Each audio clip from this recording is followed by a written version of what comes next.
আপনি দেখেন আজকের ভারত তার ভিতরের কয়েকটা জাতীয়তাবাদী আন্দোলন নিয়ে খুবই উদ্বিগ্ন, যেমন তামিল জাতীয়তাবাদী আন্দোলন, খালিস্তান নিয়ে, নাগা জাতীয়তাবাদী আন্দোলন নিয়ে, মণিপুর নিয়ে, তেলেগু জাতীয়তাবাদী আন্দোলন নিয়ে।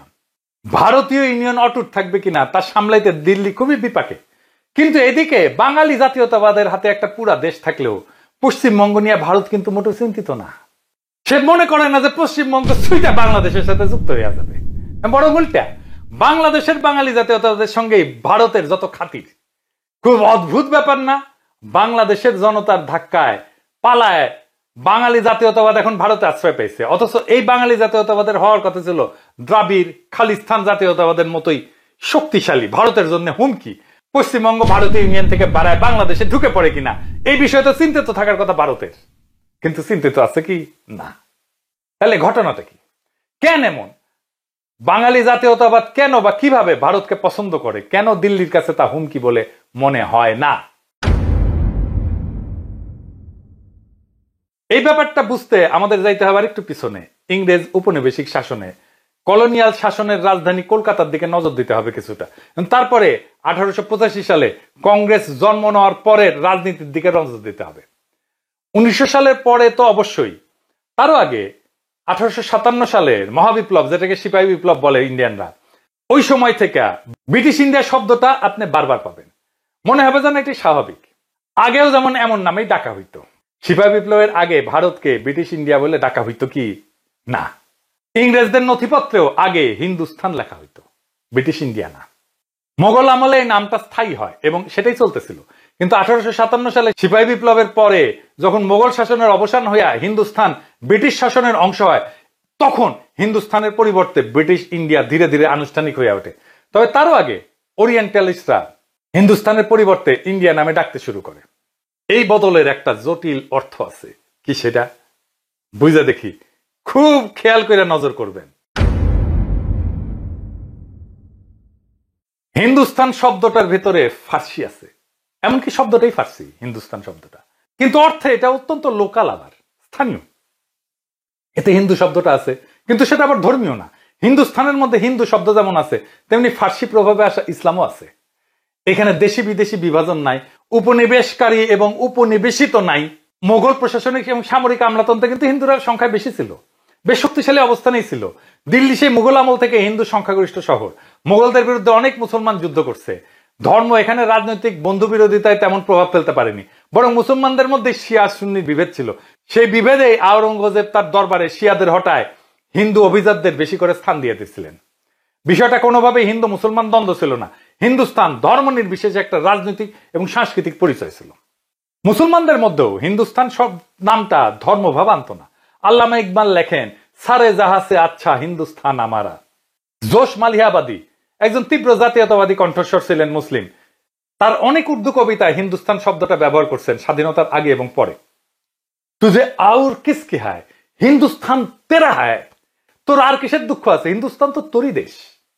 ফয়েজ আহমেদ ফয়েজ, যদিও তিনি পাকিস্তানের নাগরিক হয়েছিলেন, তার কবিতায় ভারত বুঝাইতে হিন্দুস্তান শব্দটা ব্যবহার করছেন বারে বার। হিন্দুস্তানকে চমন মে হামনে ভি পাহাড় দেখতে হয়। হিন্দুস্তানের বাগিচায় আমরাও একদিন বসন্তের রং দেখেছি। কিন্তু ইন্ডিয়া নামের এই ধারণাটা সরাসরি সেই বেদ পুরাণের প্রসঙ্গ, একটা আর্য সভ্যতা। তাই ইন্ডিয়া মানে ভারত, মহাভারতের ভারতের রাজত্ব। সেই পুরাণে ওই অঞ্চল আজকের ভারতের মহারাষ্ট্রের একটা অংশ হইলেও আজকের হিন্দুত্ববাদীরা যে ইন্ডিয়া ভারত নির্মাণ করে, তাতে হিন্দুকুশ পর্বতমালার পূর্বে হিমালয়ের দক্ষিণের সমগ্র ভূখণ্ডই ভারতের এলাকা। ফলে এই সমগ্র ভূখণ্ড হিন্দুদের স্বাভাবিক আবাসভূমি, ন্যাচারাল হ্যাবিটেট। দেখেন, এটাই কিন্তু ইসরায়েলের দাবি। সে ধর্ম থেকে ধৈর্য নিছে এইটা তার প্রমিজ ল্যান্ড ইসরায়েল। এই ধারণায় ভারতের সেই ভূখণ্ডে বারবার আক্রমণ হয়েছে, সেই আলেকজান্ডার থেকে শুরু করে মোহাম্মদ বিন কাসিম পর্যন্ত। লক্ষ্য করার বিষয়, যে আলেকজান্ডার বা আধুনিক ইংরেজরা তারা আর্য, ফলে হিন্দুদের বংশগত আত্মীয়। কিন্তু আরবরা সেমেটিক, মধ্যপ্রাচ্য থেকে আসছে। উপরন্ত রাজা আলেকজান্ডার এখানে কোনো ধর্ম রেখে যায়নি, কিন্তু আরবরা ইসলাম নিয়ে আসছে এবং ছড়াইছে হিন্দুদের স্বাভাবিক আবাসভূমিতে। এইটা একটা অন্যায় করে ফেলছে মুসলমানেরা। তাই আরবরা বিদেশি, ইসলাম বিদেশি, ইনভেডার, আক্রমণকারী। আলেকজান্ডার ইনভেডার না, ইংরেজরাও ইনভেডার না, ইনভেডার মুসলমানেরা, তারা বহিরাগত। আপনাদের মনে আছে বর্ষা বিপ্লবের আগে আমি পাঠ্যপুস্তক নিয়ে এপিসোড বানাইতেছিলাম, আমি দেখাইতেছিলাম কিভাবে বাংলাদেশের পাঠ্যপুস্তকে মুসলমানদের বহিরাগত হিসেবে দেখানো হয়েছে। এটাই ইন্ডিয়ার গ্র্যান্ড প্ল্যান, ও বাংলাদেশের জনগোষ্ঠীকে একেবারে ইন্ডিয়ান বানাই ফেলতো পুরাই মননে। অর্থাৎ হিন্দুস্তান নামের মধ্যে যে শত্রুর অনুপস্থিতি ছিল, সেই শত্রুকে খুঁজে পাওয়া গেল ইন্ডিয়া বা ভারত এই নামের ধারণার মধ্যে। 19 শতকের দ্বিতীয়ার্ধে যে ইন্ডিয়ান ন্যাশনালিজম গড়ে উঠতে দেখি আমরা, তার গোড়ায় সেই হিন্দুত্ববাদী চিন্তা। সেই কারণে এটা ইন্ডিয়ান ন্যাশনালিজম, হিন্দুস্তানি ন্যাশনালিজম হইতে পারেনি। এবং হিন্দুত্ববাদের উপরে নির্ভর করতে গিয়া ইন্ডিয়ান ন্যাশনালিজমকে একটা বিশ্বাসঘাতকতা করতে হয়েছে। 1857 সালের সেই মহাবিপ্লবের সাথে সিপাহী বিপ্লবের সঙ্গে বিশ্বাসঘাতকতা করতে হয়েছে।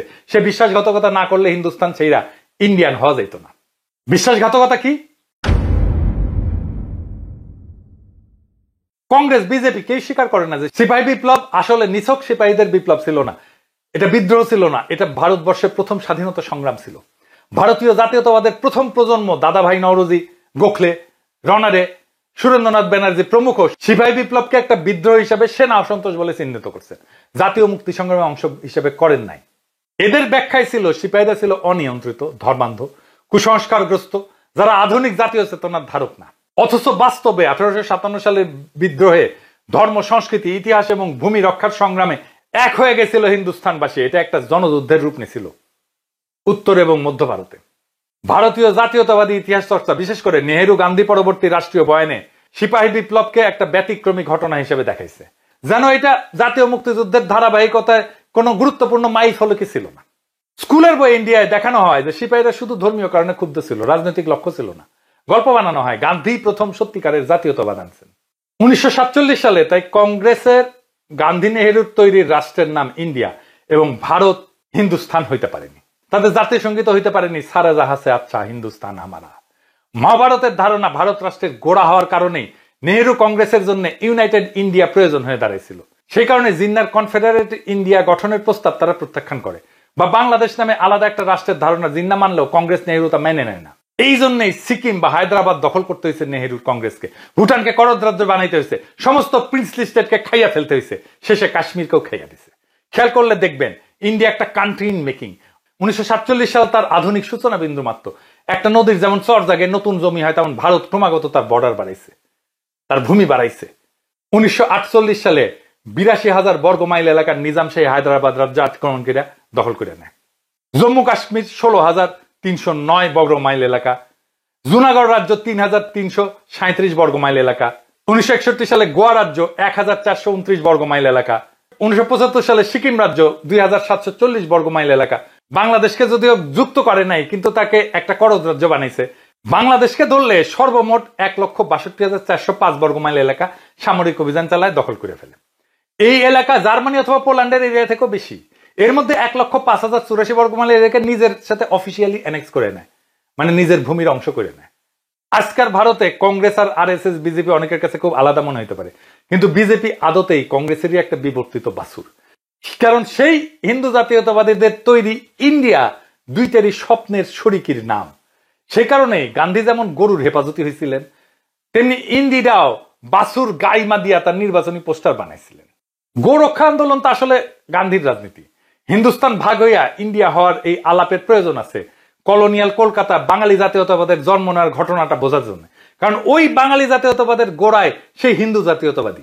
এই কারণে এটা খালিস্তান বা দ্রাবিড় নাগা জাতীয়তাবাদের সমপর্যায়ের ঘটনা না, এবং এই কারণে বাঙালি জাতীয়তাবাদ নিয়ে দুশ্চিন্তার কোনো প্রয়োজন নাই দিল্লি ইন্ডিয়ার। কলোনিয়াল কলকাতায় বাঙালি জাতীয়তাবাদ গড়ে তোলার সবচেয়ে বড় কারিগর কে, এটা না চিনলে বাংলাদেশ নিয়ে ইন্ডিয়ার পুরো রাজনীতিটা বোঝা যাবে না। এই কারিগরের নাম বঙ্কিমের বঙ্গদর্শন। আমি আলাপ করছি না জাতীয় সঙ্গীত নিয়ে আলোচনায়, দেখেছেন একটার সাথে একটা কিভাবে যুক্ত। বঙ্গদর্শনে বঙ্গ এই শব্দটার দিকে আমাদের নজর দেওয়া দরকার। বঙ্গ মানে কিন্তু বাংলা না, এবং কলোনিয়াল কলকাতার ভাষা অর্থে শুধু বাংলা শব্দটা ছিল। ভূখণ্ড বা অঞ্চল অর্থে বাংলা শব্দটা পাবেন না। ভূগোল এই অর্থে কেবল বঙ্গ শব্দটা ছিল, বঙ্গ। সেই জন্যই সিরাজুল আলম খানের গুরু চিত্তরঞ্জন সুতার যখন বাংলাদেশের ভূখণ্ডে বিচ্ছিন্নতাবাদী আন্দোলন করে, সেটার নাম হয় বঙ্গভূমি। এইটা অত্যন্ত গভীর সাইকোপলিটিক্যাল ঘটনা হিন্দুস্তানের মতো। দেখেন বাংলা শব্দটা ভূখণ্ড টেরিটরি অর্থে হিন্দুস্তান শব্দের মতো, ফার্সি ভাব আছে অর্ধেক, ফলে মুসলমানই ভাবতেন তারা বাংলাকে। তাছাড়া বাংলা খুবই সাম্প্রতিক ঘটনা, আদি এরিয়ান কানেকশন পাওয়া কঠিন। ইরানিরা আর্য হইলেও তারা পুরাণ বা হিন্দু বেদের আর্যদের চোখে ইনভেডার। উপরন্ত সেমিটিক মুসলিম ঘরানার প্রতিনিধিত্ব করে। কলোনিয়াল কলকাতার বুদ্ধিজীবীরা নিজেদের সেই বেদের আর্যদের উত্তরসূরি ভাবতেন এবং বাংলা শব্দ লেখা ছিল তাদের পরাজয়ের লজ্জার ইতিহাস যদি এটা ভূখণ্ড হিসেবে ব্যবহার করত। বঙ্গ শব্দে তারা বেদ পুরাণের ভিতরে ঢুকিয়া 3000 বছরের ইতিহাসের দাবি করতে পারতেন, সংস্কৃতের সরাসরি উত্তরসূরি দাবি করতে পারতেন। ফলে বঙ্গের ভাষা একটা আর্য ভাষা, যেটাকে এক কথায় বাংলা বলা হলো বাংলা থেকে বাঙ্গালা থেকে বাংলা। ফলে বাঙালি একটা আর্য জাতি, যার জাতীয় ন্যাশনাল ধর্ম হিন্দু, এবং বাংলা ভাষা যেমন সংস্কৃতের কন্যা তেমনি বাঙালি জাতি সেই বেদ পুরাণের আদি আর্যদের একটা শাখা। ফলে বাঙালি একটা জাতি যারা ইন্ডিয়ান নামের মহাজাতির উত্তরসূরি, এবং বাঙালির মতো আরো অনেক শাখা মিলে এখনো সেই মহাজাতি বহাল তবিয়াতে টিকে আছে। বাঙালি এবং ইন্ডিয়ান ভারতীয় কিভাবে আত্মীয়, তাদের আর্য আত্মীয়তা এবং বাঙালি হয়ে কিভাবে ইন্ডিয়ান ভারতীয় হওয়া যাচ্ছে, দুয়ের কোনো দ্বন্দ্ব বা সংঘাত কেন নাই, এই বিষয়ে বঙ্কিম বিস্তারিতভাবে লিখছেন তার বঙ্গদর্শনে।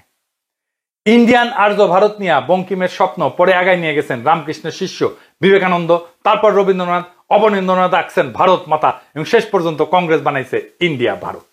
এই যে দীর্ঘ পথ এবং তার বাঘগুলাকে বিবেচনায় রেখে আমি তাই বলি যে ইন্ডিয়া ভাগ হয়নি, বরং হিন্দুস্থান কয়েক ভাগ হয়েছে, যার মধ্যে একটার নাম ইন্ডিয়া।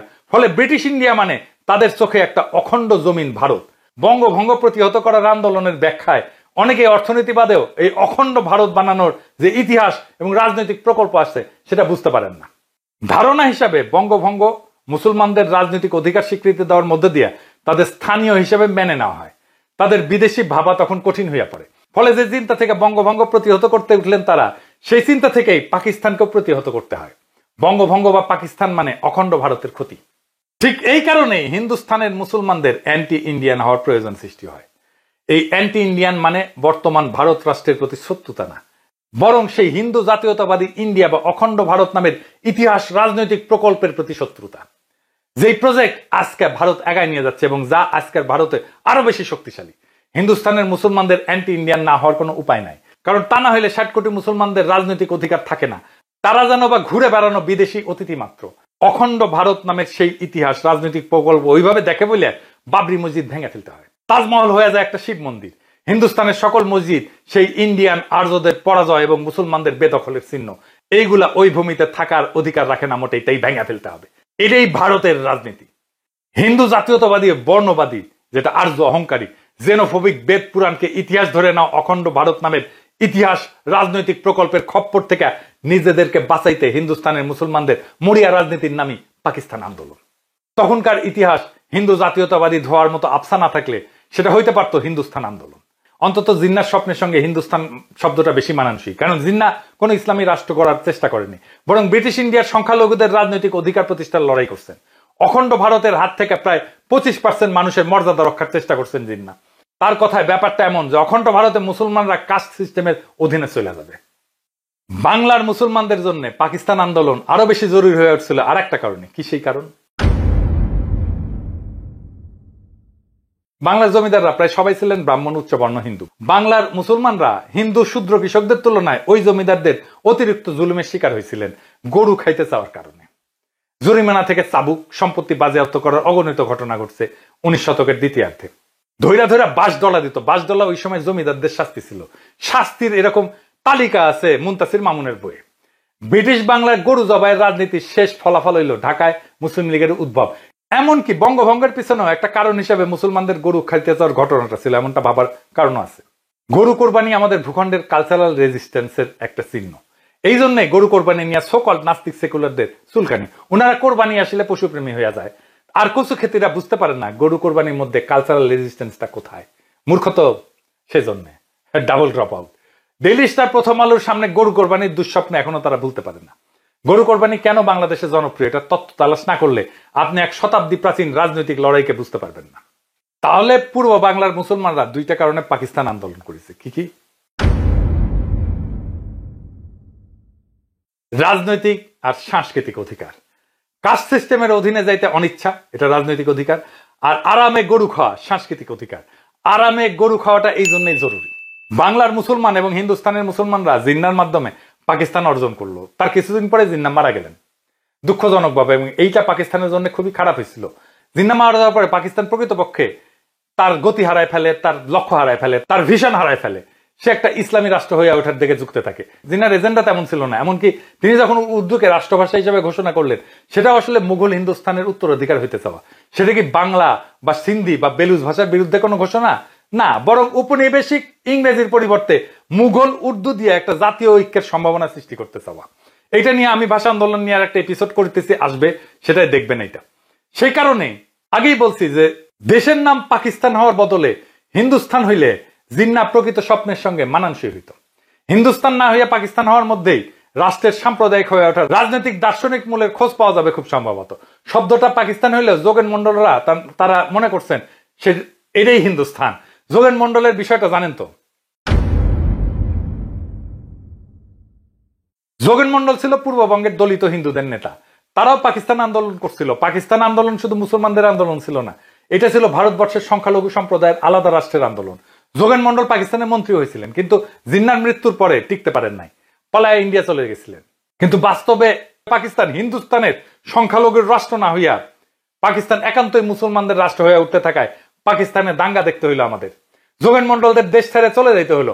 আমাদের অনেকের খারাপ লাগলেও ইতিহাসের দায় মেটাতে আমাদের মানতে হবে যে সেটা ছিল পাকিস্তান রাষ্ট্রের বড় বিশ্বাসঘাতকতা যোগেন মন্ডলদের সাথে। এখনো ইন্ডিয়ানরা আইসা বলে যে যোগেন মন্ডল কেন ইন্ডিয়া পালাইছিল।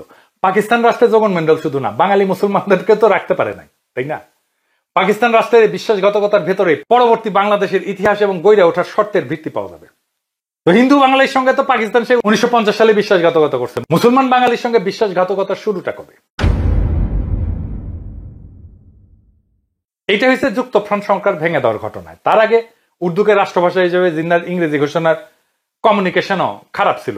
মুসলমান বাঙালির মনে পাকিস্তান রাষ্ট্রের ইচ্ছা নিয়ে সন্দেহ জন্মাইছে সেই ঘটনায় 1952 সালে, যেটা বড় বিপর্যয় হিসেবে হাজির হয়েছে। তবুও মুসলমান বাঙালির সঙ্গে গোজামিলের মিল বিষ ঘটতে পারতো হয়তো, কিন্তু একটা ঘটনা সবকিছু পাল্টায় দেয়।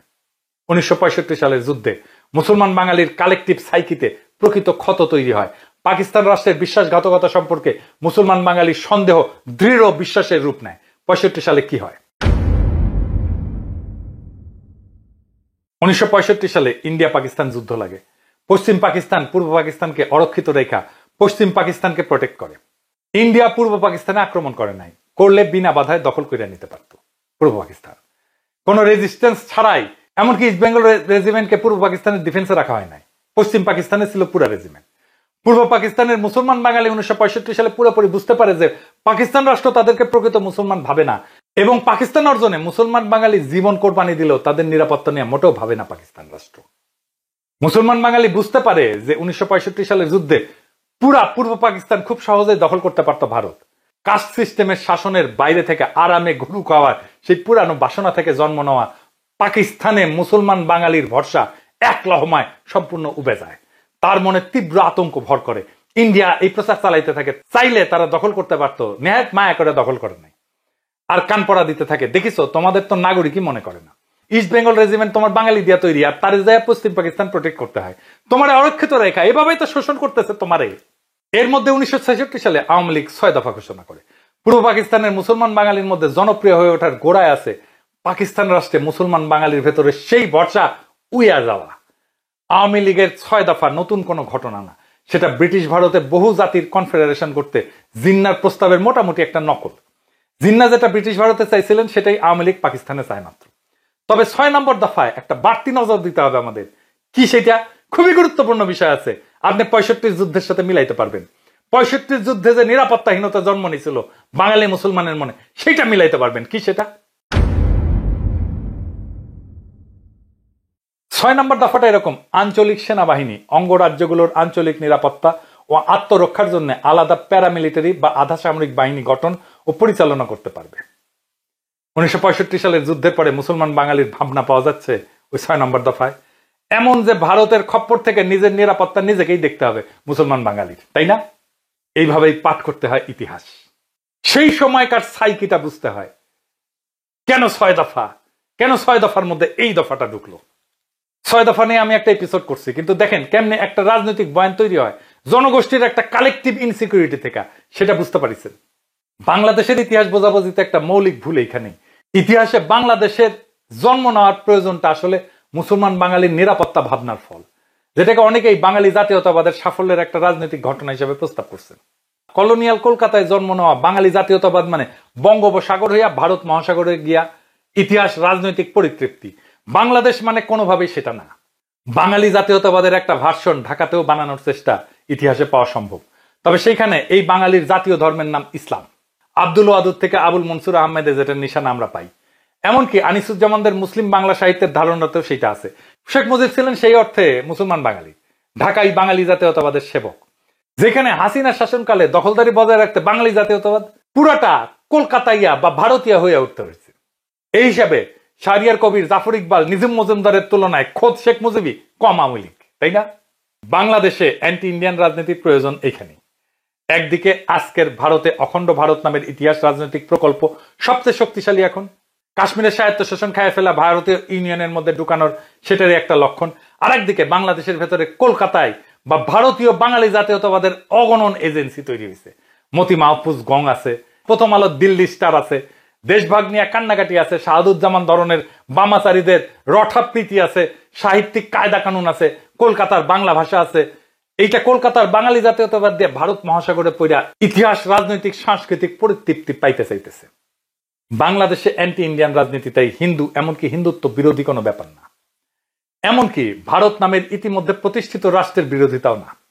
এর মানে ভবিষ্যতে হইয়া উঠতে চাওয়া ভারত, বেদ পুরাণকে ইতিহাস মনে করা অখণ্ড ভারত, ভারত নামের সাম্রাজ্যবাদী জাত্যাভিমানী ইতিহাস রাজনৈতিক প্রকল্পের খপ্পর থেকে মুসলমান বাঙালির নিরাপত্তার প্রশ্ন, যার বিরুদ্ধে কাজ করতেছে বাংলাদেশের ভেতরেই বহু এজেন্সি।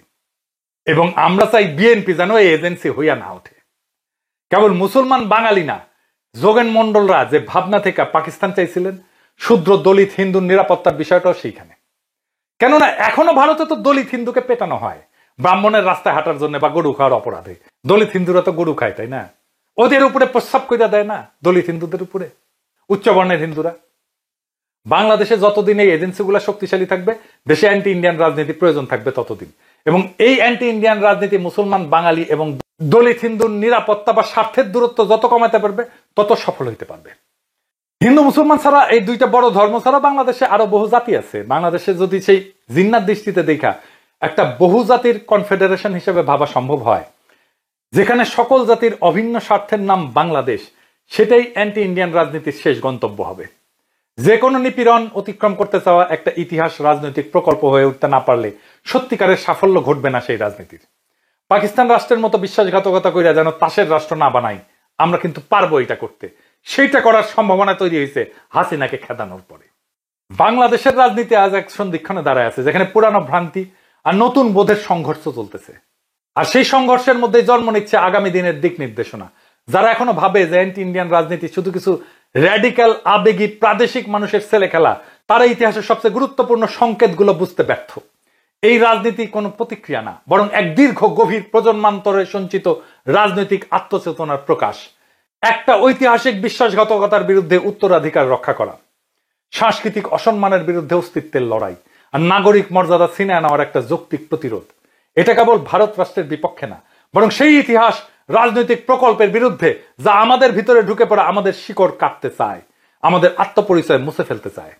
বিএনপি কিংবা অন্য যে কোনো দল যদি এই জনগোষ্ঠীর প্রাতিষ্ঠানিক সত্তা, সাংস্কৃতিক অধিকার আর রাজনৈতিক নিরাপত্তার এই সংগ্রামকে না বোঝে, তবে ইতিহাস তাদের ক্ষমা করবে না। এই সংগ্রাম কোনো দলের একার না, এটা পুরা জাতির আত্মরক্ষার সংগ্রাম। আমাদের সামনে একটা সুযোগ আসছে, ভারতের ইতিহাস রাজনীতির আগ্রাসন এবং আওয়ামী দালালি সিস্টেমের ধ্বংসস্তূপের উপরে দাঁড়ায় এক নতুন বাংলাদেশ নির্মাণের সুযোগ। এই অভিযাত্রায় ভারতের রাজনৈতিক আকাঙ্ক্ষার বিরুদ্ধে স্পষ্ট অবস্থান নিতে হবে। বাংলাদেশ একটা মাত্র জাতির না, বহু জাতির সম্মিলিত চুক্তিনামা, যেখানে মুসলমান, হিন্দু, আদিবাসী, দলিত, নারী, গ্রাম আর শহর সবার অভিন্ন স্বার্থে লেখা থাকবে আমরা কেউ কারো উপর কর্তৃত্ব করব না, কেউ কারো দালাল হব না। আমরা সবাই এই মাটির মালিক। এই মাটির মিছিলে যারা থাকবেন তাদের কণ্ঠ উঠবে সেই চিরচেনাধ্বনি, আমরা দালালি চাই না, আত্মমর্যাদা চাই, আমরা করুণা চাই না, অধিকার চাই, আমরা বিভক্তি চাই না, একতা চাই। বাংলাদেশের পক্ষে একতা, অখণ্ড ভারত নামক প্রকল্পে বিলীন হয়ে যাওয়ার আশঙ্কার বিরুদ্ধে। বাংলাদেশের ভূখণ্ডের জনগণের একটাই আশঙ্কা, মহাভারত নামের ব্ল্যাক হোল আমাদের কাশ্মীরের মতো, হায়দ্রাবাদের মতো খাইয়া ফেলে কিনা। এইবার কোনো বিশ্বাসঘাতকতা না, এইবার আমরা ইতিহাস লিখব নিজেদের নামে, নিজেদের কালি দিয়ে, নিজেদের স্বাধীনতা নিয়ে। আমরা পারবো ইনশাল্লাহ। ইনকিলাব জিন্দাবাদ।